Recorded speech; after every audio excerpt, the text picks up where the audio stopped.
Hi guys, welcome back to my channel. I love Osso Buco, don't you? But one of the crazy things about Osso Buco is it's so intimidating to me.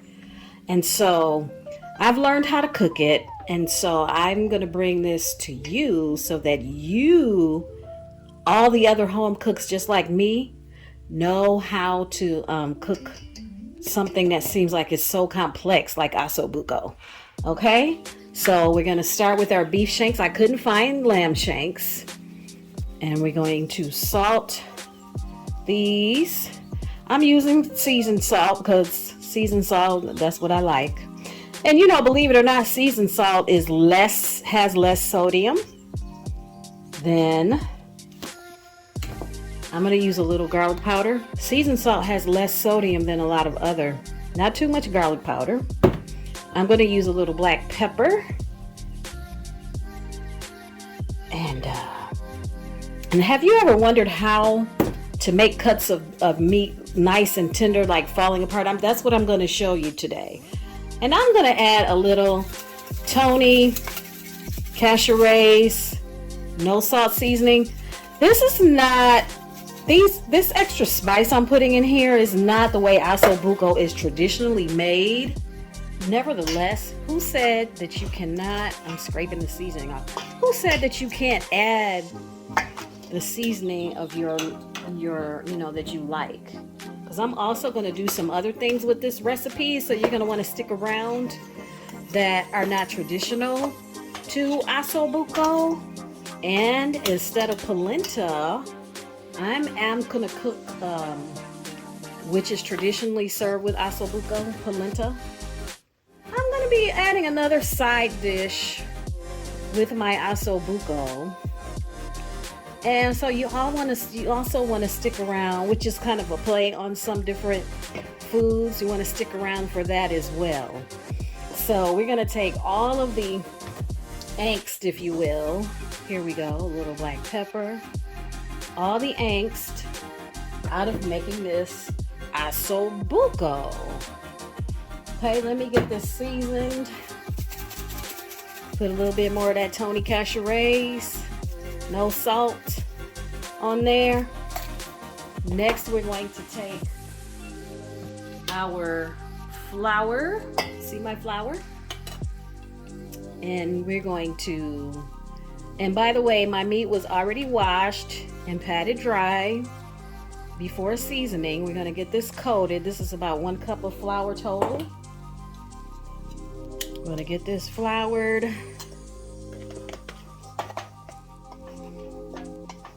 Flip these over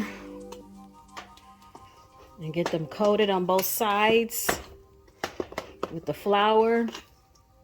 And remember, this is traditionally, Osso Buco is traditionally an Italian dish, but I'm going to Americanize it. I'm gonna do a little fusion cooking here today, but I promise you it's still gonna be just as delicious. So let me get these floured and I'll be right back. I failed to mention to you all, I let my meat come up to room temperature. Okay, that keeps your meat, let it warm up a little bit. Not room temperature, but it's not cold right out of the fridge. So next we're gonna cook these to a golden brown on both sides. We're not gonna overcrowd the pan. Remember, you're gonna wanna stick around because this cooking method I'm showing you is how you can get succulent, fall off the bone meat every time. So gonna let these brown. And someone said to tie the meat or cut the meat so that they don't puff up in the middle and form bird's nests while they cook in the oven. But I kind of like it when they puff up and the bone sticks out, because you can scoop the marrow out if you like to eat the marrow. Anyhow, I'm gonna brown these on both sides to a golden brown. We'll be back, people.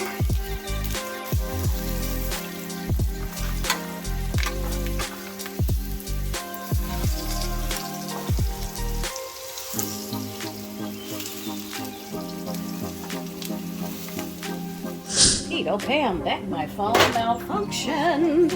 But anyway, we're getting back to closer to answering the question, how do you cook meat so that it is nice and tender and falling off the bone? So next I'm going to saute my carrots, onions, and celery. Put that in there. Okay. I'm going to sweat those.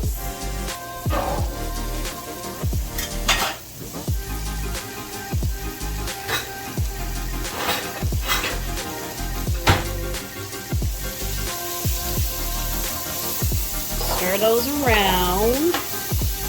One cook said that I watched one time that clean your pan, but I kind of like the pan drippings, don't you? I do, but anyway, you can do what you want to do. I went ahead and used my pan drippings. And I'm going to sweat these until they're tender. And we will be back, people. Oh, my Osso Buco is nice and golden brown. See it? I set that aside to let it rest until we're ready to for the next few steps. Ready, you guys? I've got my carrots, celery, and onions cooked sufficiently. My oven's preheating on 350. Now I'm going to add garlic. That was 5 cloves. Okay, I'm following someone else's recipe. I have a good mind to add a little more, but I've already altered the recipe enough. But I will say, since this is fresh garlic, let me just try to cut back a little bit. We're going to saute our garlic here.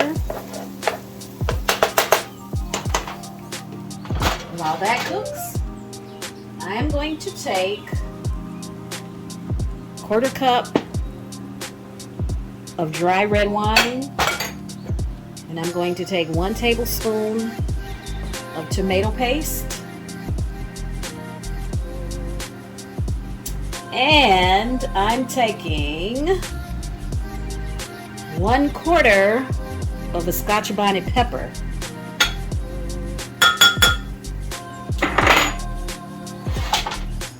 And I'm going to, the original recipes really don't call for spice. They don't call for spice. I'm going to put this in the blender. This is the wine, the pepper, and the tomato paste. Put it in the blender and blend it, because one thing you do not want to do is bite into a chunk of Scotch bonnet pepper. But before I put this mixture in the blender, see my peppers in there and the tomato paste and the wine? I'm going to season it. Put a little more Tony's in there, a little more salt,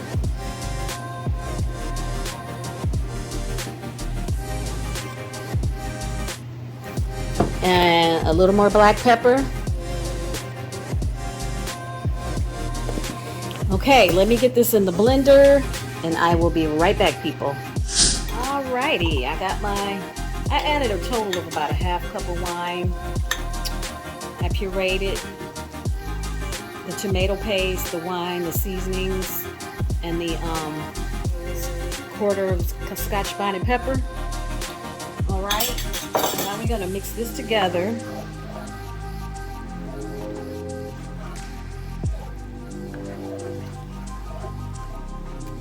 Mix that together.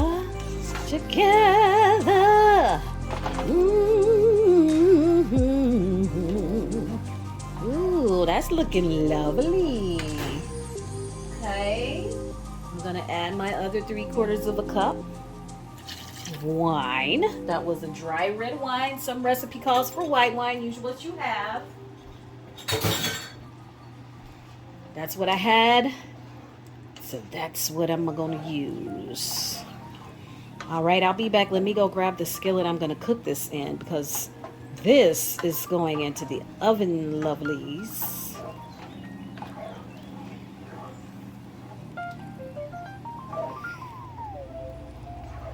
Here, let's cook this a little bit together right now. Since we got them all mixed together, let's cook it for a little bit. And I'll be taste this at this point to see if there's enough seasoning in here. It's at this point you want to season it again. If not, let's see what we got here.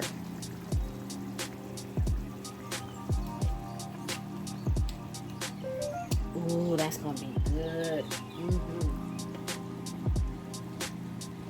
Ooh, it's got just the right amount of heat.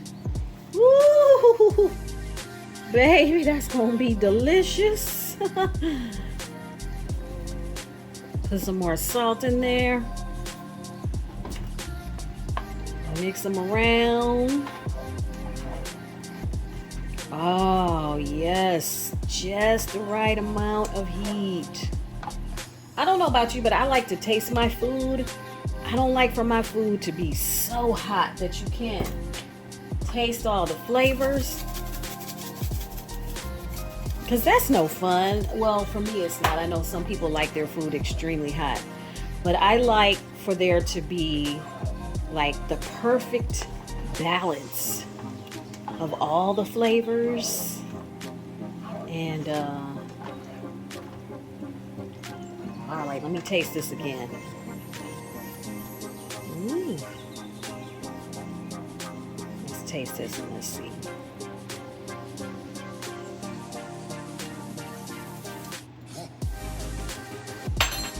There we go. All right, let me get my other pan. I'll be right back. Alrighty, loves. Next, we're gonna take our aromatics. Ow, ow, ow, that's hot. 1 rosemary leaf. Ooh, that thing is hot. This is where I'm supposed to add my bay leaf. However, I don't know where they are. We're gonna put some thyme in here. Ow! How did this thing get so hot? Oh, the oven is on. Thyme.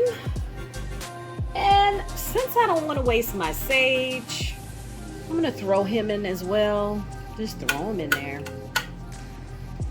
Rosemary's strong, so I think that 1 sprig ought to be enough. Now we're gonna take our Osso Buco, smush them down into the savories there. Smush them in there. Ooh, this is going to be delish. I can't wait. I've been wanting to make this since forever. Smush them. Maybe I should put them on this side. Yeah, put them on this side. And then put the last piece in there. And the last thing to do is add our 3 cups of beef stock. Go ahead and pour that in there. Oh, I hope this is big enough. You know, let me be back. I'm gonna split this in half because I really don't have a casserole or baking dish that's large enough for this recipe. I really need a Dutch oven. Wait, let me see if I can get the rest of this. No, I'll be back, you guys. I'm back. I just made the most humongous mess ever, but I got them separated. Okay, and I'm going to cover these with foil. Bake them covered for 2 hours. So let's see. Ooh. Let's see how tender and succulent. And don't forget to wait till the end because I'm serving these with a special side dish instead of polenta. Okay, let me get these in the oven for 2 hours on 350 and I'll be... Alrighty, my Osso Buco's out of the oven. time to plate it for you all. It turned out perfectly, and I don't know if any of you guessed, but instead of polenta, I made white cheddar grits. How about that? See that? White cheddar grits. And I caramelized some onions because it's gonna balance the flavor. Sorry about that. I'm gonna hit them with some parsley. Hit them with that. Ooh, feels like I burned my fingers. Ouch! Ow! Ow! Ow! Ow! Ow! Ow! Ow! I'm smart. We're gonna take our Osso Buco. Ooh, baby. Baby, baby, baby. Ooh, yeah. And we're gonna take some sauce.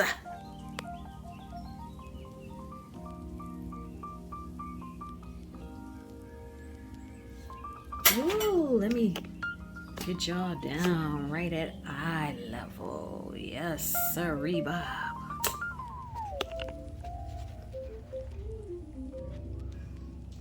Some more sauce, baby.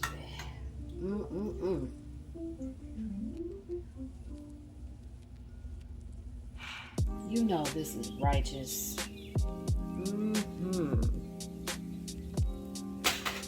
Next, we're going to take some asparagus. Put him on there. And baby, would you look at here, look at here. Osso Buco and grits.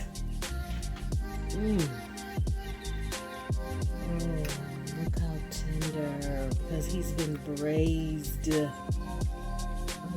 look at that. Let me get a little grits.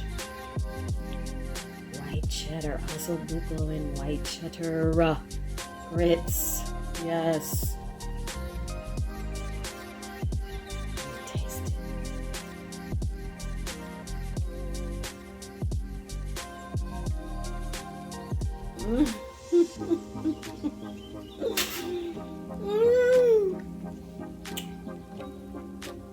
That is so good. I'm so happy. I told my niece she could get some. Now I wish I hadn't done that. Anyway, if you like my vibe, go ahead and touch subscribe. No, seriously, I would like to say, oh my gosh, that's delicious. Ouch. That's delicious. Don't be intimidated, you guys. Osso Buco is no fail.